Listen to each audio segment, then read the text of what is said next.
اسی جسم کے اندر ایک حقیقت ہے اور وہی اصل ہے، اس کا نام ہے روح۔ آج ہماری روح دسیوں بیماریوں میں مبتلا ہے۔ حسد ہمارے اندر، بغض ہمارے اندر، نفرت ہمارے اندر، عداوت ہمارے اندر، بدلہ لینے کا جذبہ ہمارے اندر، سدھا بیماریاں ہماری روح میں ہیں۔ کبھی ہم نے اس روح کا علاج کرایا ہے؟ یہ جو ڈاکٹر ہے MBBS بیٹھا ہوا، یہ روح کا علاج کرتا ہے؟ یہ حسد کو دور کر دے گا؟ یہ نفرت کو دور کر دے گا؟ یہ بغض کو دور کرے گا؟ تو روحانی بیماریوں کا علاج کہاں ہوگا؟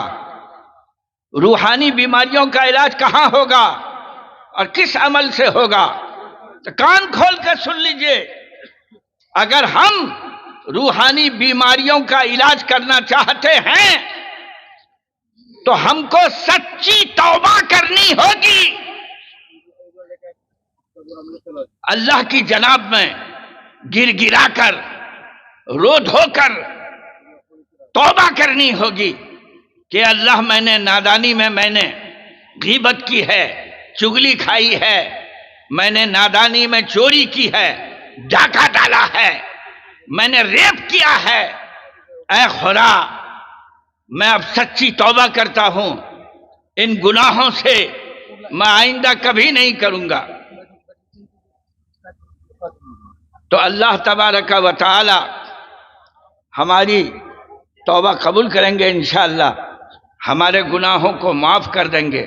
کریں گے نا ہم لوگ؟ ایک بات سنیے، اگر میری جگہ پر یہاں ایک قوال کو آپ بٹھا دیتے، تسلیم عارف کو یہاں بٹھا دیتے اور ٹینا کو وہاں بٹھا دیتے، اور کمپٹیشن کی قوالی ہوتی، تو اتنے ہی لوگ بیٹھے ہوئے ہوتے، پورا میدان بھر گیا ہوتا، اور صبح تک لوگ بیٹھے ہوئے ہوتے۔ مولوی کی گفتگو تو سوکھی روکھی پھیکی ہوتی ہے، سننے میں مزہ نہیں آتا آپ کو؟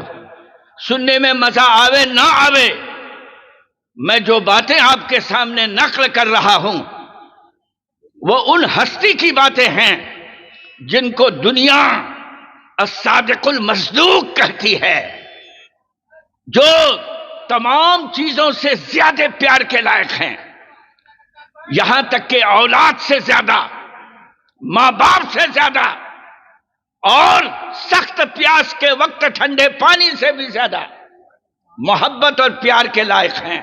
سرور دو عالم صلی اللہ علیہ وسلم کی باتیں نقل کی جا رہی ہیں۔ تو جس شخص کو آپ صلی اللہ علیہ وسلم سے محبت ہوگی ضرور ان باتوں کو سنیں۔ ہاں سنیے گا نا بھائی؟ تو میرے دوستو، اس زبان کی حفاظت ضروری ہے یا نہیں ہے؟ اس کو کنٹرول میں رکھنا ضروری ہے یا نہیں ہے؟ ایک شخص کے نکاح میں ایک بیوی ہے، 35 برسوں کی منکوحہ ہے، 7 بچوں کی ماں ہے، اور شوہر محترم کی شان سنیے گا، وہ روزانہ 2 بوتل اپنے کنٹر میں اڈیلتا ہے۔ مہوا پارٹی کا دوست ہے وہ، اس نے شراب کی بھٹی دیکھی ہے، اس نے میخانہ دیکھا ہے، مسجد نہیں دیکھی ہے۔ رات کے کتنے بج رہے ہیں؟ 11۔ اگر بغل میں کہیں شراب کی بھٹی ہے تو جا کے دیکھیے، وہاں آپ کو عبداللہ ملے گا، وہاں آپ کو عبد الغفار ملے گا۔ 100 روپیے میں مہوے کی شیشی خریدا ہے اور کنٹر میں اڈیل لیا ہے خاک پتی، کروڑوں کی بات کرنے لگا ہے، گڈھے میں گر گیا ہے، پیشانی پخانے پر گری ہوئی ہے، اسی حال میں بولتا ہے تمہارا پیٹ پھاڑ دوں گا، تو میرا کیا بگاڑے گا، مکھیا میرا سالا ہے، MLA صاحب میرا بھتیجا ہے، تو میرا کیا بگاڑے گا۔ رات کے 12 بجے گھر پہنچا ہے، سمجھ گئے نہیں؟ یہ مسولینی، یہ جو ہے اٹلی کا مسولینی رات کے 11 بجے پہنچا ہے۔ اب بڑی شان سے بیوی کو دھمکی آمیز لہجے میں کہتا ہے، اے حلیمہ کھانا لاؤ، لگتا ہے کہاں کا لاٹ صاحب اٹھ کے آیا ہے۔ آنگن میں جاتے ہی اس نے بانس اکھاڑا اور دنگا فساد کرنا شروع کیا، ٹٹی کو توڑ پھوڑ کے گرا دیا، ہانڈی پھوڑ دی، نہیں سمجھا، جو کچھ پایا اس کو توڑا۔ بیوی کو کھانا لانے میں تھوڑی سی کیا تاخیر ہوئی، اس نے AK-47 نکالی، تینوں گولیاں داغ دی، نہیں سمجھا۔ یہ ہے زبان کا کرشمہ۔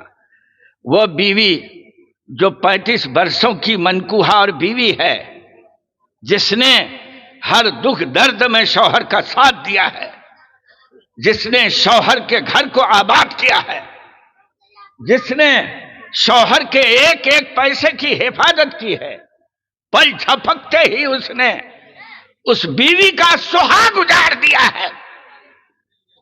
ماں کی مامتا چھن گئی، بچے بلبلا اٹھے، رونا دھونا شروع ہو گیا۔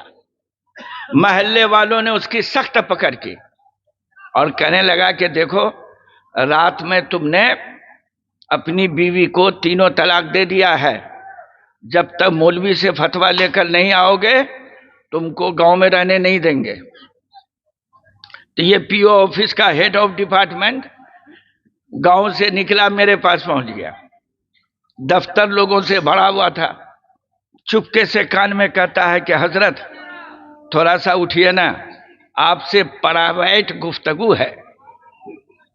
بے چھچندر، یہاں بھی تو بول سکتے ہو، اتنے لوگوں کو چھوڑ کر میں کہاں جاؤں؟ بولا حضرت یہاں بولنے میں شرم آ رہی ہے، میرے لیے تھوڑا سا اٹھیے نا۔ تو لوگوں نے کہا جائیے سن لیجئے۔ میں کہا بولو کیا بات ہے؟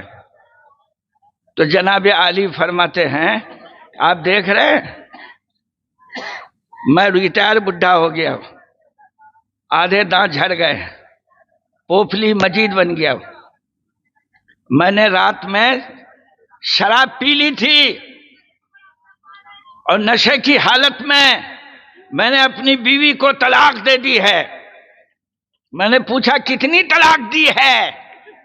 تو حضرت فرماتے ہیں طلاق دینا معلوم ہے، عدد معلوم نہیں ہے، طلاق دی ہے یہ معلوم ہے، کتنی طلاق دی ہے نہیں ہے معلوم۔ کہا جس وقت تم نے طلاق دی تھی سننے والے تھے؟ کہا ہاں ہاں، پورے محلے کو میں نے جھگڑا کر کے بلا لیا تھا، بہت سے لوگوں نے سنا ہے۔ کہا ان میں سے 2 آدمیوں کو بلا کر لاؤ جنہوں نے تمہاری بول سنی ہے۔ 1 ہفتے کے بعد جناب تشریف لائے، فرماتے ہیں کہ اے مفتی صاحب، جن لوگوں نے سنا تھا نہیں وہ سب پنجاب کمانے چلے گئے ہیں، آپ کو فتویٰ دے رہا دے دیجئے، نہیں تو ہم ویسے ہی بیوی کو لے کے رہیں گے۔ یہ حال بنا رکھا ہے۔ شاید ہی کوئی شرابی ہے جس کی بیوی محفوظ ہے، نشے کی حالت میں نامعلوم کتنی طلاق دیتا ہے، اللہ ہی حفاظت فرمائے۔ اس لیے سرور دو عالم صلی اللہ علیہ وسلم نے ارشاد فرمایا اذا اصبح ابن آدم ان الاعضاء كلها تكفر اللسان، جب اولاد آدم صبح کرتی ہے تو جسم کے سارے عضو زبان کے آگے گر گراتے ہیں، روتے ہیں، فریاد کرتے ہیں کہ اے زبان اتق اللہ فینا، ہمارے بارے میں اللہ سے ڈرتی رہو۔ ان استقمت فاستقمنا، اگر تو ٹھیک ٹھاک رہی تو ہم سب ٹھیک ٹھاک رہیں گے، اور اگر تو گڑبڑ ہوئی تو ہم سب گڑبڑ ہو جائیں گے۔ تو انشاءاللہ ہم لوگ زبان کی حفاظت کریں گے نا بھائی؟ اچھا ایک حدیث میں نے اور پڑھی ہے، اسی کا ترجمہ کر دیتا ہوں۔ کہ لا تدخلون الجنت، تم جنت میں داخل نہیں ہو سکتے، حتی تؤمنو، جب تک کہ تم ایمان نہ لے آؤ، ولا تؤمنو، اور تم مومن کامل نہیں ہو سکتے جب تک کہ تم ایک دوسرے سے محبت نہ کرو۔ تم مومن کامل نہیں ہو سکتے جب تک کہ ایک دوسرے سے محبت نہ کرو۔ اولا ادلکم علی شیء، کیا میں تم لوگوں کو پیار کا نسخہ نہ بتا دوں؟ کیا میں تم لوگوں کو محبت کا نسخہ نہ بتا دوں؟ کہ افشوا السلام بینکم، اپنے درمیان سلام کو رواج دو، سلام کو پھیلاؤ، خوب سلام کرو، جہرن سرن، پوشیدہ طور پر، کھلے طور پر، جانے پہچانے کو سلام کرو، انجانے کو سلام کرو، شہری کو کرو، دیہاتی کو کرو، عالم کو کرو، جاہل کو کرو، داماد کو سلام کرو، اور خسر کو بھی سلام کرو۔ نہیں سمجھا؟ آج کل لوگوں نے سلام کو داماد کی پشت پر چپکا دیا۔ اگر داماد نے قبلہ محترم کو سلام نہیں کیا تو سب سے بڑا بدتمیز داماد ہوا۔ کون سی حدیث میں لکھا ہے کہ داماد ہی صرف سسر کو سلام کرے گا؟ کبھی اس کا الٹا بھی کر لیجئے، قبلہ محترم سلام کر دے داماد کو، کیا حرج ہے؟ کہ اذا لقی احدکم اخاہ فلیسلم علیہ، جب تم میں سے کوئی اپنے بھائی سے ملاقات کرے تو ملاقات کی ابتدا سلام سے کرے۔ دیکھا اسلامی ادب معلوم ہوا کہ جب ایک مسلمان دوسرے مسلمان سے ملے، ملاقات کرے تو سلام سے ملاقات کی ابتدا کرے۔ انشاءاللہ ہم لوگ سلام کو رواج دیں گے۔ ایک بات سنیے، کچھ لوگ ایسے ہیں جن کو سلام نہیں کرنا چاہیے، کچھ لوگ ایسے ہیں جن کو سلام نہیں کرنا چاہیے۔ پیشاب کرنے والے کو سلام نہ کیجیے، پاخانہ کرنے والے کو سلام مت کیجیے، کھانا کھانے والے کو، تقریر کرنے والے کو، سبق پڑھانے والے کو، نماز پڑھنے والے کو سلام نہ کیا جائے۔ اب ایک آدمی نے نیت باندھ رکھی ہے، نماز پڑھ رہا ہے، منشی کرامت علی بعد میں مسجد میں گئے، اس نے نمازی میں السلام علیکم کہہ دیا، اور ماشاء اللہ نمازی بھی جو ہے کوئی چھوٹا موٹا منشی نہیں تھا، اس نے نماز ہی میں جواب دے دیا وعلیکم السلام۔ اس نے نمازی کو سلام کیا نماز کی حالت میں، اور اس نے بھی نماز کی حالت میں جواب دے دیا وعلیکم السلام۔ نماز فاسد ہو گئی، اور یہ فساد اس لیے واقع ہوا کہ یہ بھی ناواقف، وہ بھی ناواقف، یہ بھی مسئلے سے ناواقف، وہ بھی مسئلے سے ناواقف۔ نمازی کو سلام کرنا ہی نہیں چاہیے، اس کے فارغ ہونے کا انتظار کرنا چاہیے، جب وہ فارغ ہو جاتا تب سلام کرنا چاہیے۔